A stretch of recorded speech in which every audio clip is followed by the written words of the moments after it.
human beings have always observed that if you have an object that is moving, so this is a moving object traveling to the right here, that it seems to stop on its own. That if you do nothing to this moving object on its own, this object is going to come to a stop. It is going to come to rest. And on the other side of things, if you want to keep an object moving, you have to keep applying a force to it. We've never in our everyday experience seen an object that just keeps moving on and on and on forever without anyone acting on it. It seems like something will always stop. And this is why for most of human history, probably prehistory, but we definitely know the ancient Greeks all the way until the 1600s, all the way until the early 1600s, so for at least 2,000 years, the assumption was that objects have a natural tendency to stop. Objects have tendency to come to rest or to stop. And if you want to keep them moving, if you want to keep them moving, you have to apply some type of a net force to it. Apply force. And once again, this is completely consistent with everyday human experience. This is what we've all experienced our entire lives.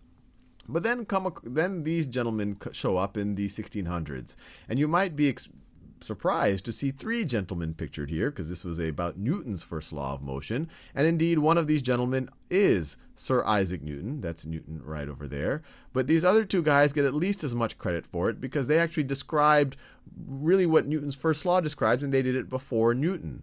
This is Galilei, and this is Rene Descartes. And they described it in different ways, and Newton frankly gets the credit for it because he really encapsulated it into a broader framework with his other laws and the laws of gravitation, which was really the basis of classical mechanics and seemed to describe, at least until the 20th century, most of how reality actually worked. And their big insight, and it was very unintuitive at the time, so now we come to the 1600s, is that these three gentlemen said maybe it works the other way. Maybe objects have a tendency to maintain their velocity, so their speed and their direction.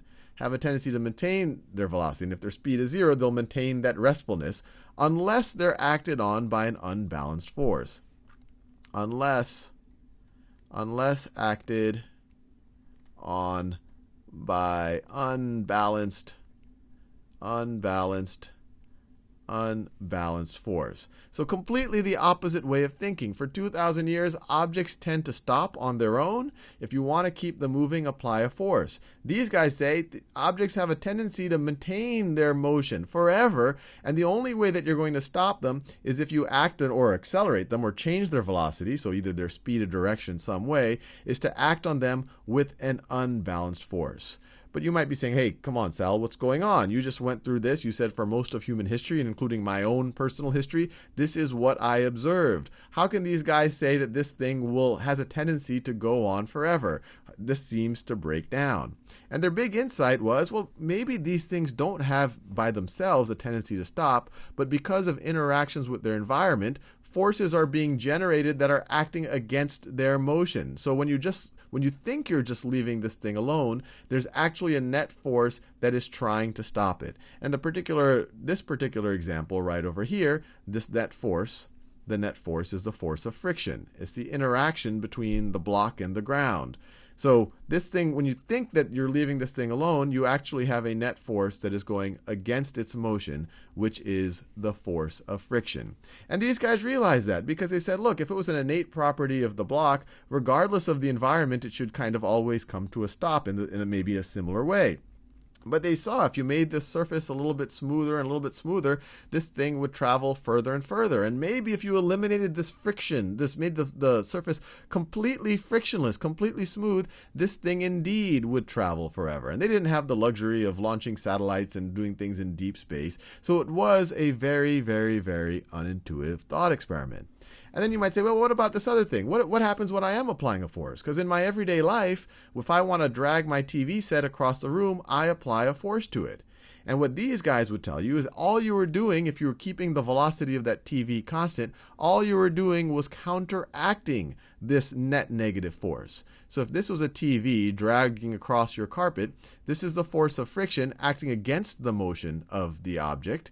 And so you are essentially just balancing it when you push it. If you balance it perfectly, you will be able to maintain its velocity. If you want to accelerate it, you will have to apply even more force in the direction that you are actually pushing it.